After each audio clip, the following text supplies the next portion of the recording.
o sentido existencial. A própria palavra já diz, né? Sentido existencial da vida é o sentido da existência. Para que você existe? Então, essa é a pergunta que a gente vai fazer, né? Para quê? Porque o porquê você já sabe, entendeu? Para que você existe, tá certo? Tá, né? Então tá bom. Né? Aqui é a professora, né, gente? A gente vai escrever aqui para que estranho, né? Vou tomar uma coça depois. Então vamos lá. Para que você existe? O porquê você sabe, né? Porque mamãe e papai, tchurutchutchu, nasceu você, né? Não foi só por isso, mas a gente vai ficar com essa resposta, porque o para que é muito mais interessante. Para que serve a vida? Então vamos começar aqui com o que o Espiritismo fala, né? O Espiritismo fala para a gente que a gente nasce para evoluir. Aí você fica pensando, mas que cargas d'água é evoluir? Né, gente? Eu não sei vocês, quando eu tinha meus 12 anos, eu achava que eu fosse virar uma mutante, né? Umas guelras aqui assim no meu pescoço, eu ia ter visão raio-x. O que era evoluir, sabe? Era crescer. Que raio que era esse negócio de evoluir? E a gente vem descobrindo ao longo do nosso trabalho aqui que evoluir não tem nada a ver com você ficar, ter conhecimento, né, enfim, ou você saber tudo sobre todas as coisas. É você ter consciência sobre você próprio. E ter consciência acerca de você mesmo é muito difícil. Porque apesar de estarmos conscientes, nós não somos conscientes. Quantas coisas a gente faz sem perceber? Vou dar um exemplo. Por que você come a ponta da caneta? Sabe aquela que a gente está assim, daqui a pouco a gente faz assim, ó. E bota a caneta aqui e fica assim, ó. Aham. Por que você faz isso? Você não tem a menor ideia. E você faz e quando você percebe, você já fez. Olha como a gente é sem consciência. Por que às vezes a gente tem, sei lá, desejos de comer? A gente fala que é água na boca, não sei o que. Mentira, a gente nem sabe o que a gente tem desejo de comer. Né? Por que a gente tem, às vezes, necessidade de falar as coisas para as pessoas? Já perceberam quando alguém conta um troço para você? Não dá para ficar no seu eu? Não dá para ficar com você mesmo? Mesmo que você fale assim, não, eu guardo segredo. Mentira, você não guarda. Você vai chegar para alguém e vai falar, cara, tem que contar um negócio, mas não conta para ninguém. Aí se alguém recebe essa bomba, e aí ele faz a mesma coisa que você. Cara, eu vou contar para quem? Isso é muito bafão. Aí tem que contar para outra pessoa. Por que a gente faz isso? A gente não tem a menor ideia. Então o Espiritismo vai dizer para a gente o seguinte, você vai encarnar, e a palavra, né, eu vou separar aqui para a gente poder refletir. Encarnar em dentro da carne, isso aqui para a gente é dar corpo, dar forma. Você vai ganhar corpo e forma para você evoluir. Ou seja, o que é evoluir para o Espiritismo? Para você se conhecer. Conheça a verdade vos libertará. A verdade é a sua real natureza, é quem você é. Então você vai dar corpo para você simplesmente poder se ver. E através dessa visão que você vai ter sobre você próprio, você vai ganhar a sua consciência. Você encarna, você ganha forma para você poder se ver. É só isso. Agora, minha pergunta para vocês é, do que é preciso, o que precisa um espírito para encarnar? Lembrando que a palavra espírito, para a gente poder entender, tá? que vem do grego pneuma. Pneuma, sabem o que é? Ar. Quando você está com pneumonia, né, você está com um problema onde? No seu respirador, certo? No seu pulmão. É ar. Então, espírito é ar. Por que a gente usa essa palavra do grego pneuma para poder explicar o espírito? Né? Porque espírito segundo Kardec, né, é princípio inteligente. Inteligência é informação organizada. É como se você fosse um conjunto de informação organizada, por isso nomear, porque informação organizada é igual aquela nuvem, né, da Apple. Onde ele está? Isso, não sei. É o mesmo lugar que está a página do seu Facebook, que você não tem ideia de onde é que seja. Entendeu? Porque se você chegar lá no, né, lá, sei lá onde é que fica o Facebook, e falar, querido, eu quero meu profile. Ele vai falar, acessa aí, não, eu quero achar a gavetinha que está guardado. Você não vai achar. Então, em verdade, é isso que a gente está falando. É como se essas informações organizadas que a gente está falando, elas precisam ganhar o quê? Forma, corpo, para a gente poder ver. É como se você precisasse partir. Para eu conhecer o todo, eu preciso conhecer as partes. Você vai estudar as partes. Então, a pergunta que eu coloco aqui para vocês é, do que precisa um espírito para encarnar? Você consegue ver seus próprios olhos? Não, né? Você precisa de um espelho para ver seu próprio olho. A não ser que você arranque, não está mais vendo nada, né? Então, é a mesma coisa. Como é que você vai ver uma coisa que é como tá os seus olhos? Tal como os seus olhos. Não dá para a gente enxergar. Como é que você... Vou dar um exemplo aqui para vocês. Sabe quando você tem um pensamento acerca de alguma coisa? Você tem uma opinião sobre a crise política do Brasil. Você sente essa opinião que você tem. Mas, para você poder saber da opinião que você tem, o que você precisa fazer? Falar. Mulheres são assim, mulheres a gente fala. E os homens? Nada, eu já sei. Né? Homens, eles têm o quê? Eles são mais perceptivos. Mas eles precisam ou escrever, ou pensar, ou ler. A gente precisa, de alguma maneira, organizar aquilo que a gente pensa. Sim? Então, a forma de organizar, dar corpo a, é assim, é encarnar. É a única maneira de eu enxergar meu próprio olho, é a única maneira de eu perceber que eu tenho... Vou dar um exemplo. Como é que você percebe que você tem problema de lidar com determinadas coisas? Através de uma gastrite, através de uma úlcera, através de uma dor no estômago, através... É a mesma coisa que se fosse assim, entendeu? Você precisa dar forma a, senão você não sabe. Porque essa informação, ela está, ela é. Foi? Então, vamos lá. Do que você precisa... O que é preciso para um espírito encarnar? Não, corpo é a última coisa que ele precisa. Qual é a primeira coisa que o espírito precisa para encarnar?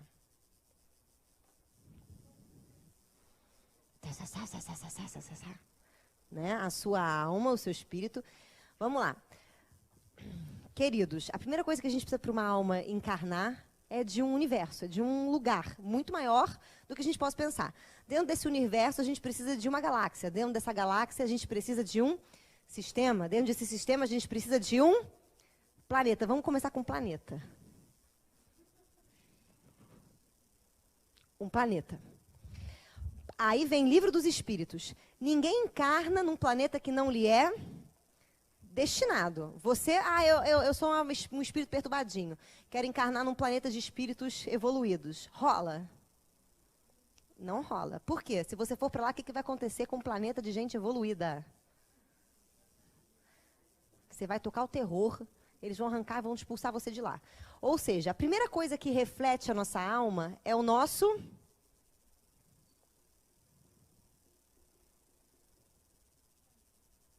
O planeta reflete informações da sua alma.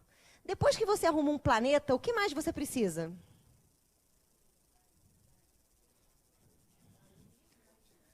Continente. O continente que você encarna fala sobre você? Fala. Então, por isso que ninguém encarna em algum outro lugar ou algum outro continente que não seja aquele que fale sobre você. Ah, mas eu acho que eu sou europeu. Vai ficar achando. Tá? Vai ficar achando porque está no Brasil. Não é, tá, filho? Não é europeu. É brasileiro, tá? E a gente já sabe que, a partir do momento que eu escolho um continente, o que mais eu escolho aqui? Aí eu escolho um país. Depois, ó, compulsório. É meio compulsório mesmo, meu filho, porque se não tiver retratado na tua alma isso, sabe onde é que você vai encarnar? Você acha que vai encarnar onde? Na Suíça? Deixa eu ser palhaço, né? Vai encarnar na Suíça nada, vai encarnar no Brasil mesmo. Então, é reflexo da nossa alma. Tudo isso aqui é reflexo da sua alma. Ninguém vai no bingo do nosso lar, ninguém senta naquele lugarzinho do filme do nosso lar e fica esperando o bingo. Aí entra o mentor, né, gente? Eu sempre dou esse exemplo. Aí entra o mentor, né? Entra as bingonetes. Lá, lá, lá, lá, lá, lá, lá.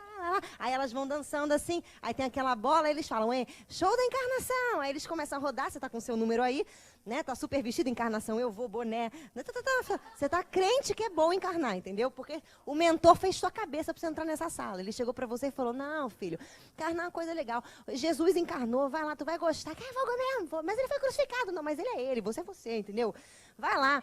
Aí você pega, você entra, entendeu? É, né, gente? Aí você senta aqui, aí roda o bingo, 78, aí você, sou eu. Aí ele fala, vai encarnar na Rússia. Né, sei lá, Azerbaijão, nem sei onde é isso. Mas caiu no bingo, filho. Ou seja, não é assim. A sua alma reflete tudo em sua volta. Você não dá um ponto sem nó no universo. É a teoria do caos. A borboleta bate a asa aqui, um tufão acontece em Tóquio. Todos os acontecimentos são concatenados, são interligados e têm a sua razão. Isso a física quântica já traz para a gente. Isso não é nem religião, filosofia, é física. Como é que funciona isso? Vai depender das questões da alma. Se essa alma refletir uma necessidade, por exemplo, de questionamento, de rebeldia, ela vai encarnar num contexto onde esteja isso, seja no Brasil ou seja na França. Entendem o que eu estou querendo dizer? O que ele precisa vivenciar, vai existir alguma coisa que vai chamá-lo ali. Não é assim, o francês é francês, o brasileiro é brasileiro. Não, mas o país está passando por determinadas situações, o mundo está em determinados contextos históricos, e isso vai mudar as pessoas e mudar as culturas e mexer com os padrões. E nesse momento reflete coisas que a gente precisa passar da nossa alma. Entende o que eu estou falando? Não é uma coisa assim, você é brasileiro, vai ser para sempre brasileiro. Não, você tem coisas, na verdade, como a gente encarna num planeta, tudo que está nesse planeta fala sobre mim. Eu tenho um pouco de suíça, gente. Pode não parecer, mas eu tenho, entendeu? Eu tenho. Tenho um pouco de italiano, eu já sei, porque eu falo assim, né? A pessoa acha que eu estou espantando mosquito. Mas você tem um pouco de cada pedacinho do mundo, mas existe aquele que vai refletir a constelação arquetípica que você traz. Ou seja, o que você precisa ver e botar para fora. Naquele momento. Que eu não cheguei nesse ponto. Mas sim, mas eu não cheguei, mas vai funcionar. Não, tem nada a ver se a família está aqui, você vai ir. Tem a ver com o que você precisa. Não, calma. Vamos lá. Depois do país, você precisa do quê, filho?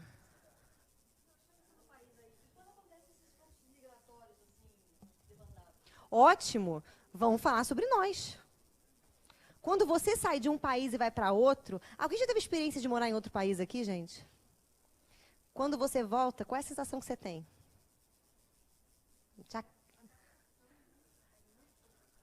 Adaptação.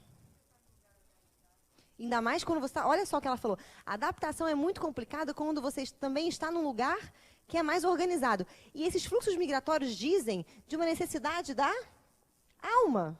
Gente, nada acontece por acaso. Ah, mas e se caiu uma folha de planta no meu lado? Tem uma razão. Ponto. Entendeu? Tudo tem uma razão. Ninguém... Ah, mas e se eu quiser mudar para outro país? Por vontade própria? Tem uma razão. Da onde você quer ir embora? Por que você quer ir embora? O que você quer encontrar? O que você busca? Por que aquele país, talvez, você acha que vai resolver seus problemas? Quantas pessoas têm problemas familiares gravíssimos, não percebem e têm necessidade de ir embora da cidade? Da cidade que eles vivem, da família. Ah, eu vou estudar em longe, né? Eu vou estudar, sei lá, em Maricá, né? Você vai estudar em um lugar. E a pessoa, ela quer fugir de uma situação, mas ela acaba levando para lá. E aquela situação diferente faz com que ela consiga, às vezes, ou pensar, ou reproduzir, ou a gente não sabe, porque cada um é cada um e cada um vai reagir de uma maneira. Então, a vida vai levando a gente para onde a gente precisa ir. Foi, gente? Vamos lá. Depois do país, a gente vai para a cidade. Sua cidade reflete aquilo que você é. Depois da cidade, você vai para bairro. Aí você percebe como que tudo isso aqui... Planeta, tirando, né, o planeta, porque a gente não conhece o outro, então não pode falar. Mas continente, país, cidade, bairro, como tudo isso aqui faz parte de uma coisa muito maior chamada... Se você pegar pessoas da Barra e pessoas da Tijuca, são pessoas completamente diferentes. Vocês sabem o que é ranço? Já vi aquela história daquele emergente? Que não tinha nada, morava numa periferia, aí vem morar na Barra da Tijuca, mas fica com ranço. O que é o ranço? É aquela que está aqui na pessoa, sabe?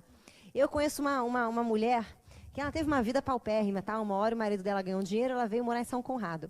E ela fala umas coisas assim, tipo assim, como é que é? Que seja feliz, menos e problema. Ela fala problema. Você imagina essa mulher e foi mais ou menos assim, a gente numa festa no Copacabana Palace, ela soltou assim, problema não é meu não. Eu falei, o problema. Aqui no Copacabana Palace é problema que se fala. Lá fora pode ser problema, mas aqui, minha senhora, é problema. E era natural dela, mas fica impregnado na gente. Por mais que ela tenha tomado contato com outro tipo de cultura, o bairro fala muito de nós. A cidade fala muito da gente. Você vê que, se você for para a Bahia, você vai ver que os baianos são diferentes dos cariocas. Se você for para São Paulo, você vai perceber as mesmas coisas. Então, tudo isso aqui gera em nós, em verdade, um tipo de cultura que reflete a nós mesmos. E a última coisa que a gente coloca aqui, depois que você acha um bairro, você acha o quê? Não, calma, uma família, gente. Calma. Adorei. Uma rua. Mas tá certo, gente. Isso é que é o pensamento masculino. A mulher já... Gente, tá inserido no bairro, né? Mas tá certo, a rua. Mas vamos tirar a rua, porque senão a gente vai acabar nunca. Chega na família. Aí a sua família fala de você o tempo todo. A sua mãe fala de você, o seu pai fala de você, os seus irmãos falam de você. Aquele que fala assim, eu não pertenço à família. Dá um tapa nele, que ele tá doidão, entendeu? Na verdade, ele rejeita tudo aquilo. Ele tem uma necessidade de ser independente, ele não sabe como. Mas ele tem sim, porque ninguém escolhe a família no bingo do nosso lar. Não funciona assim. Foi, gente? Não funciona.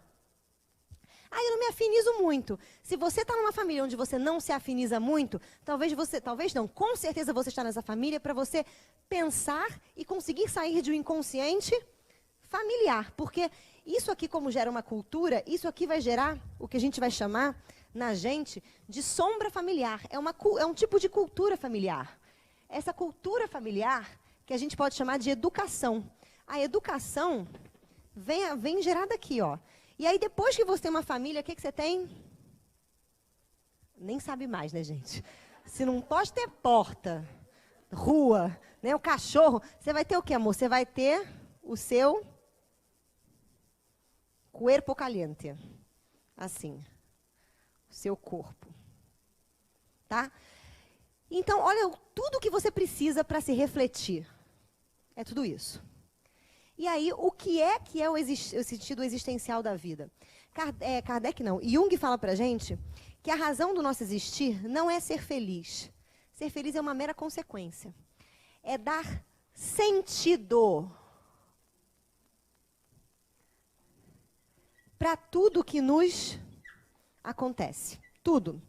É conseguir compreender por que as coisas são assim. Por que os eventos chegam até nós. O que fala da gente.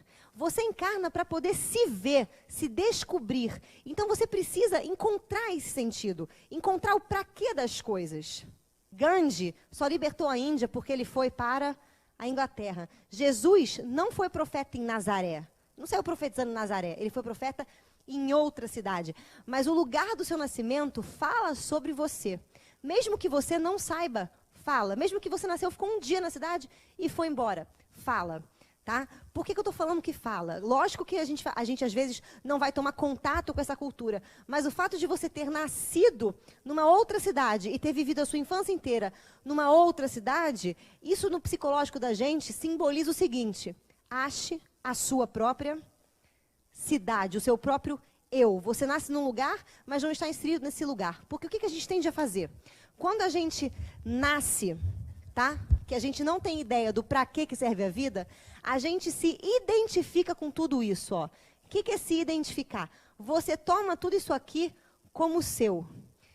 Quer ver como é que a gente faz isso? Quando você vai para um outro país, que tem um outro tipo de cultura, onde, por exemplo, as vacas são sagradas, vamos supor que você fosse para a Índia e acontecesse isso. Quando passa uma vaca, todo mundo ajoelha. Você ia fazer o quê? Qual a sua primeira reação? A minha é você cair na gargalhada. Fala, gente, o que é isso? E íamos achar estranho. Íamos fazer um pensamento sobre aquilo. Gente, é muito doido, isso é uma vaca. Né? E ficaríamos chocadas. E aí, nesse momento em que eu fico chocada e não consigo descolar da minha cultura, eu estou identificado com isso aqui. Então, eu tenho liberdade para ser eu? Ou eu sou produto do meio? Eu sou produto do meio. Então, essas questões simbólicas da gente se mudar, da gente, coisas que a gente aparentemente não dá muito sentido, fala sobre a nossa história, a nossa busca de vida. Sim? Vou dar um exemplo para vocês simples. Né? Eu estou com essa mania de falar, vou dar um exemplo simples, isso aqui está muito do mal, não estou gostando disso. Vamos lá. Quando eu era mais novinha, né, quando eu era pequenininha, minha mãe, eu morava em Vinhedo. Sabe onde é que é Vinhedo, filho? Você não tem ideia de onde é que é Vinhedo, né? Vinhedo é uma cidade que é tão longe, que é 5 quilômetros depois de Deus me livre, entendeu? Só mora lá minha mãe, meu avô e minha avó, hoje minha tia. Venci você. Quê? Venci você. Onde é que você nasceu, filho? Não, nasci aqui, mas onde eu morei? Você morou aonde? Carajás, no Pará. Gente! Ninguém levantou a mão porque morou em Vinhedo. Tô mal. Não, gente, pior é Iraci, que nasceu em Indaiatuba. E meu pai, que nasceu em Louveira. Olha, esse é pior ainda. E ele ainda se gaba. Louveira é a única cidade que tem todas as vogais. Legal, pai. Legalzão. É muito louco. Colecionando. Vamos lá. E aí, quando eu nasci, na verdade, eu nasci em Campinas. Nasci em Campinas, mas morei em Vinhedo. E quando eu tinha 3 aninhos de idade, quando eu aprendi a falar, né, perguntava assim para mim, qual é o seu nome? Eu falava, Kiki. Onde você mora? Eu, no Rio de Janeiro. Eu não tinha ideia do que era o Rio de Janeiro. Minha mãe olhava para mim e falava assim, mentira, ela mora em Vinhedo. Vinhedo, filha, o Rio de Janeiro. Era assim. Isso durou um tempão, até eu descobri que meu nome não era Kiki, era Cristiane, demorou um tempo, entendeu? E quando eu descobri que o Vinhedo não era Rio de Janeiro, eu nem sei como isso aconteceu. Né? Foi louco. Quando eu fiz 8 anos de idade, meu pai resolveu se mudar para o Rio de Janeiro. Quando eu fiz 21, a Iraci abriu o Centro Espírita. Então, assim, no meu superconsciente já estava uma programação dessas migrações todas. A cidade que eu moro chama Vinhedo. Vinhedo vem do vinho. O meu nome é Cristiane. Olha, tudo isso é simbólico, tá, gente? Cristiane vem de Cristo. O primeiro milagre que Jesus faz é o vinho. O vinho é a representação do Cristo que nasce em você. Por acaso, eu fui fazer psicologia, fui entrar no espiritismo, fui trabalhar com isso. Então, o que eu estou querendo dizer para vocês é que todos os eventos que acontecem na nossa vida falam da nossa história, da alma psíquica, do nosso próprio eu. Sabe a parábola do filho pródigo? Como é que é a parábola do filho pródigo? Era um filho que vivia com o pai, que tinha um irmão, e ele tinha tudo. Ele era filhinho do papai. Um dia o filho vira para o pai e fala assim, pai, eu quero a minha parcela de bios, vida, que a Vulgata Latina traduz como substância. Aí o pai vira para esse filho e fala assim, tá bom, filho, tá aqui. O filho pega essa substância, essa vida, que uns confundem com dinheiro, sai e vai viver a própria vida. Até o momento em que ele começa a passar fome, ele começa, né, depois que ele fez toda a esbórnia do mundo, acabou o dinheiro, né? Acabou a vida, substância, o sentido existencial bateu na portinha dele. Ele acaba o seu momento ali dando lavagem para os porcos, com mais fome do que os próprios porcos e não podendo comer a lavagem dos porcos. E aí ele tem um insight, ele fala, caraca, na casa do meu pai eu tinha tudo, porque eu saí. E aí ele volta para a casa do pai dele. Só que essa volta que ele faz para a casa do pai não é a mesma volta de quando ele estava na casa do pai. Ele hoje é outra pessoa. E aí, quando ele chega na casa do pai, o pai fica tão feliz, dá para ele um manto, dá para ele um anel, dá para ele um sapato maravilhoso e faz uma festa para comemorar a volta desse filho à sua casa. Jesus utilizou para falar para a gente a volta, a nossa busca de Deus, o nosso Deus interior, ele utilizou a palavra o reino de Deus. A palavra reino lembra o que a vocês? De tudo isso aqui que a gente falou. Não sei, não tenho a menor ideia. Né? Reino, no nosso antigo, né, na nossa história antiga, os reinos eram o quê? Eram os países. Então, quando Jesus fala, ache o reino de Deus dentro de você, age o seu país. O que é achar o seu país? Quando você ganha consciência sobre você próprio, quem governa você? A cultura ou você? Você passa a ser senhor de você mesmo, dono do seu nariz, dono do seu reino. Então, para a gente poder fazer essa busca do reino, nós precisamos dar forma a como está a nossa alma. Às vezes, a gente está fora do nosso reino, às vezes a gente tem que conhecer, a gente tem que regressar. Vai depender, tudo isso é simbólico para que a gente entenda que a vida é uma materialização da alma, da vida psíquica. Então, existem muitas coisas que vão acontecer na minha vida que falam para mim de coisas que estão acontecendo na minha alma. Como assim? Vou pegar aqui uma coisa mais fácil para a gente poder entender. Alguém já parou para se perguntar? Quem aqui tem um relacionamento? Todo mundo se relaciona, né? Mas um relacionamento assim, né? Relacionamento romântico, bonitinho, né? Ótimo. Todo mundo tem aí o seu, não precisa se expor, tá? Quem não tem, já teve. Já parou para se perguntar? Por quê? Ou para quê? Ótimo, porque vocês são seres conscientes. E já perguntou para se perguntar para que você tem que se relacionar? Ótimo. Você já achou a resposta? Sofrência, adorei, estamos na sofrência. Por quê? Uma hora a gente acha uma resposta e aquilo não sacia a gente já continua com aquelas brigas, com aquela mesma implicância com a pessoa, com aquele desamor. Quantas vezes você não desilude de alguém e quer mandar essa pessoa para Plutão? Porque qualquer lugar perto da Terra ia ser perto de você, né? Você quer mandar ela para Plutão. E você não sabe por que você odeia tanto, por que você desencantou tanto, por que você não tem a menor ideia disso. E não saber isso faz você sofrer, faz você não entender para que as coisas acontecem na sua vida. Então, a mesma forma que eu falei para vocês, que bairro, cidade, país, continente, o planeta, a nossa família, as pessoas que estão aqui nos permeando, né? Todas elas vão falar para mim, qual é o sentido da minha vida? É dar sentido para a minha própria vida. É entender por que ela se desenrola dessa forma, por que as coisas acontecem dessa maneira. Quando a minha mãe é minha mãe, o que ela quer de mim? O que ela fala sobre mim? Vocês estão entendendo? É isso. Sabe aquilo que a gente fala da doença? A doença, o corpo fala. A doença é uma materialização de algum problema não resolvido seu. Se a doença é isso, por que as pessoas que você atrai para a sua vida não são? Por que o país que você mora não seria? Por que o planeta que você está não seria também? Entenderam? Quando a gente tem necessidade de sair do nosso país, sair da nossa cidade, sair do nosso continente, eu vou dar um exemplo aqui, cara, familiar para mim, tá? Meu pai, o meu avô, a Louveira, onde ele morou, para você ter uma noção, o meu tataravô fundou a cidade. Então, assim, a rua principal da cidade chama Giuseppe Pinheiro, porque, né, em Louveira só devia morar ele, né? Era um sítio, aquele lugar. E aí a cidade começou a se formar ao longo dessa rua e ficou assim. Então a família do meu pai tem uma estrutura, um poder, uma tradição muito grande. Depois de Louveira foram se expandir, foram para Vinhedo. Aí meu bisavô foi o vice-prefeito de Vinhedo, aí montou o hospital em Vinhedo. Você anda na cidade, tem um monumento para o irmão da minha avó que lutou na guerra, um monumento para o meu bisavô, um monumento... É bizarro, parece que você está tipo no museu.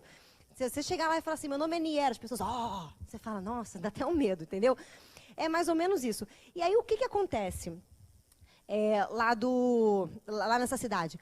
O meu avô, ele tem uma tradição muito dura. Então, assim, a família do meu pai, ela é a família quadradinho. Só que o meu pai, por ser o meu pai, já fala muito, como se ele tem uma filha rebelde, a filha fala sobre aquilo que nasce dentro dele. O que nasceu dentro dele? A rebeldia. Então, para você ter uma noção, né, dentro desse processo, né, em algum momento, o meu pai, com aquele negócio de ser o que, né, de estar ali, do meu avô estar ali ajudando ele, meu avô, né, ele tinha uma influência muito grande, então, você vai fazer isso, ou vai ser isso. E naquela ânsia dele de sair desse processo familiar, ele teve uma super vontade de mudar de cidade. Viemos para o Rio de Janeiro. O que não mudou, porque eu fui criada a mesma educação que o meu avô reproduziu no meu pai reproduziu na gente. Outro dia, eu conversando com ele, ele falou assim, mas eu quero te ajudar, minha filha. Eu falei, pai, não precisa me ajudar, eu tenho 31 anos na cara, eu ganho meu dinheiro, eu pago minhas contas, eu não quero o seu dinheiro. Não, mas é que eu não consigo pensar diferente, me dói pensar que eu não tenho que ajudar meu filho. Porque o meu avô sempre ajudou os filhos. Ele não conseguiu fazer esse processo. Então, ele ainda continua muito permeado por essa questão cultural, essa questão familiar. Então, essa ânsia de mudar, essa ânsia de sair, essa ânsia que a gente tem, simboliza uma busca por nós próprios. Nessa busca do meu pai, ele não está buscando uma cidade melhor, uma qualidade melhor. Ele está buscando ele. Querido, o que você é? Eu não sei o que eu sou, porque eu não sei se o que eu sou é porque eu aprendi ou porque eu sou. Vou pegar um exemplo meu, tá? A Iraci, quem quiser, entra no site e vê. A Iraci conta a história de como Seja fundou. A Iraci nasceu no centro espírita. Com 3 meses de idade, a mulher estava participando da mesa mediúnica. Deve ser por isso que ela é assim. É sério, gente. Minha avó levava a minha mãe, bebê, olha que louca, para a mesa mediúnica. Então ela sentava, imagina só, sentava o médium que incorporava, né? E a minha mãe do lado, dormindo na cadeira. Era assim. A minha avó era espírita. O meu avô, o avô da minha, quer dizer, o tio da minha mãe fundou um lar de idosos, fundou um educandário, um centro espírita, caiu do andaime e morreu, né? Depois de ter fundado tudo isso. É espírita. A Iraci, um dia, aqui no Rio de Janeiro, recebe mensagem do Divaldo para fundar uma casa espírita. Eu tenho uma questão com a minha mãe, que toda filha tem, que mãe e filha é uma simbiose, isso é arquetípico. Isso é história de Deméter e Core. Até que a filha pega e faz assim, opa, né? E 1, 2, 3, tô brincando, não faz isso, tá? Mas ela faz o epa, né? Ela sai assim e fala, mãe, eu sou eu. Já perceberam que as lojas fazem isso? Você vai na Maria Filó, você vai naquela dress shoe lá, sei lá, tem a roupa da mãe e tem a roupinha mini da filha. Isso é arquetípico. Isso é do mal também, né? Porque aí a filha fica mini-mãe. Aí, vou dar uma coisa que aconteceu uma vez. Aí ela tem uma mania de falar assim, né? Ela me educou desse jeito. Cristiane, tira o pé da cadeira, senão vou quebrar suas pernas. Eu te tirava na hora. Não tinha problema, né? Porque eu não queria ficar sem perna. Aí um dia eu no Seara de Luz, né? A criança... E eu não percebia. Olha como é que é sutil. Eu no Seara de Luz, a criança começou a fazer uma baderna, eu olhei para ele e falei assim, ô garoto da treva! Assim mesmo, a criança olhou, eu falei, espírito do mal, entidade demoníaca, se você continuar fazendo isso, eu vou arremessar você da janela, você está entendendo? Tô, tia, tô entendendo. Aí a criança sentou, ficou quieta.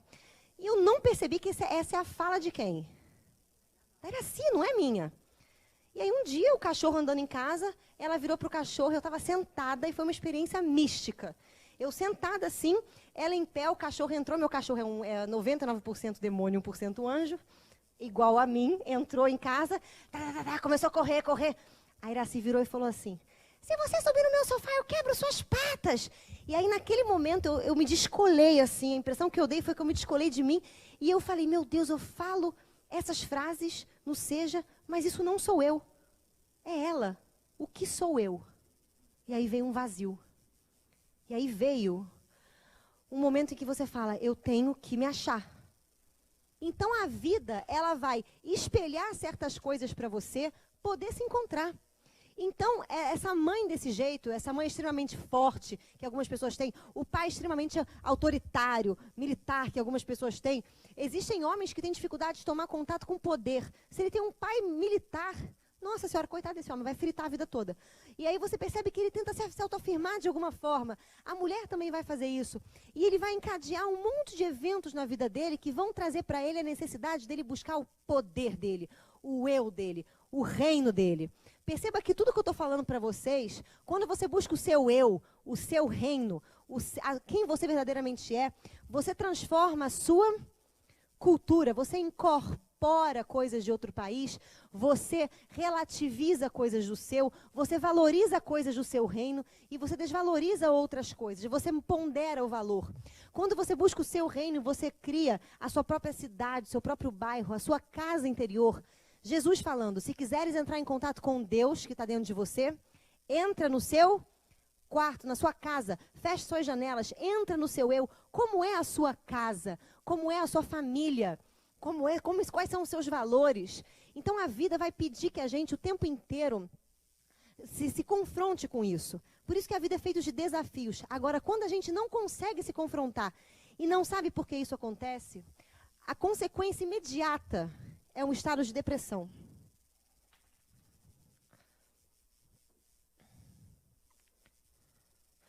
O que é depressão? Eu chamo a depressão de seca-gelo. A pessoa continua, ela quer se encaixar aqui.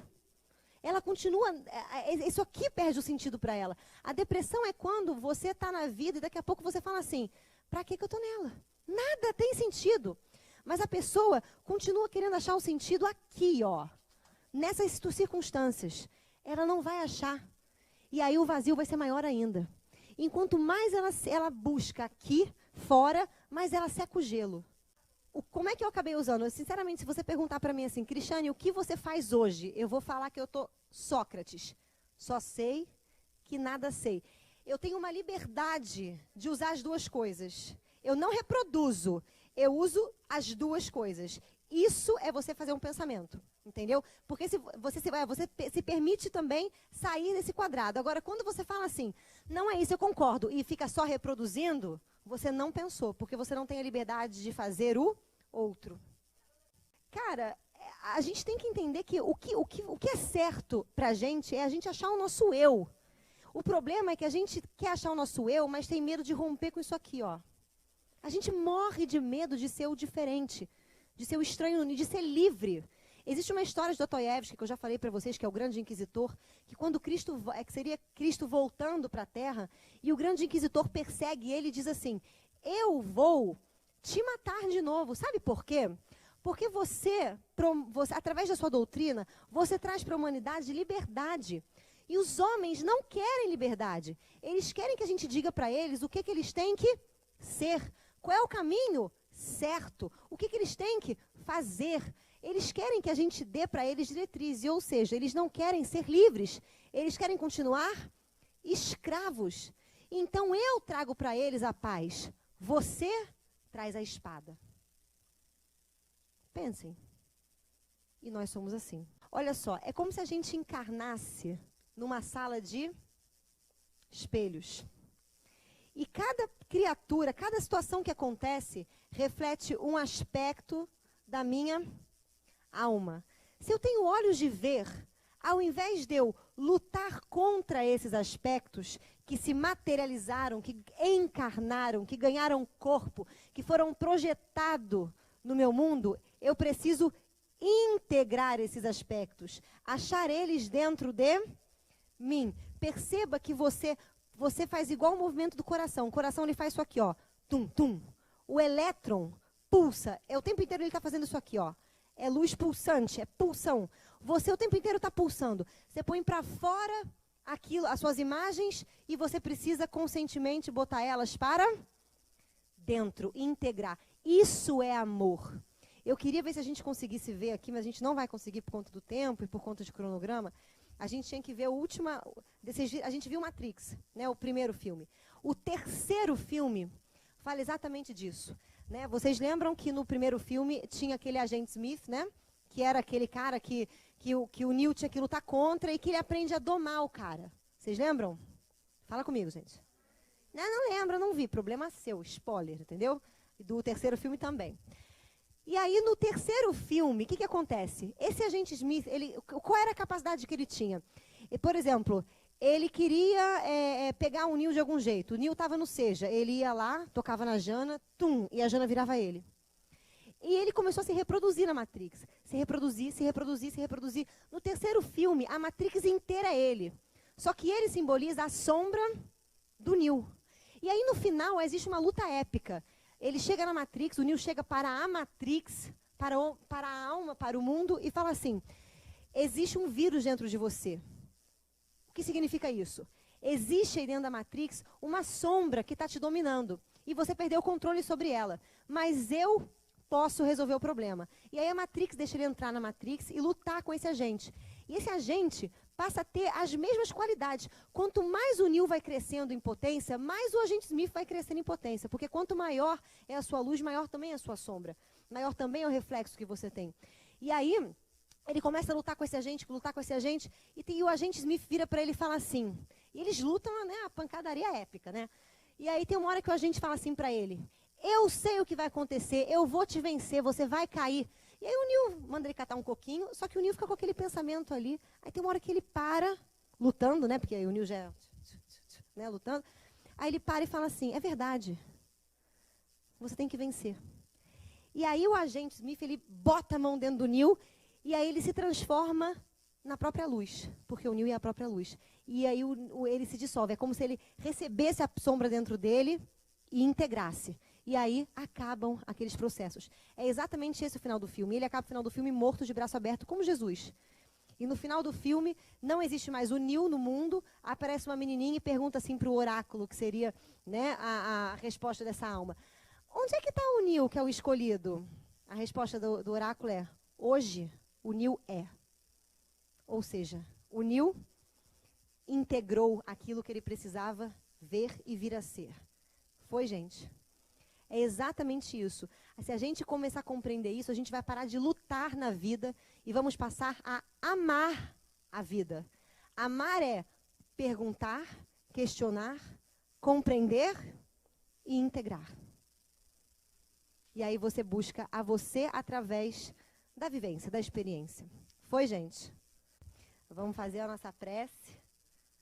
Agradecemos, Senhor, a oportunidade bendita de aqui estarmos. Agradecemos aos espelhos diários da nossa vida. Que possamos, Senhor, sempre perguntar para que as coisas nos acontecem. Que possamos buscar esse sentido profundo, essa mensagem que fala sobre nós, e não simplesmente uma explicação exterior ou esdrúxula. Então, assim pedimos, Senhor, que possamos ter os olhos de ver, o ouvido de ouvir, mas o coração de amar em verdade. E assim pedimos, permaneça conosco agora e sempre. Graças a Deus.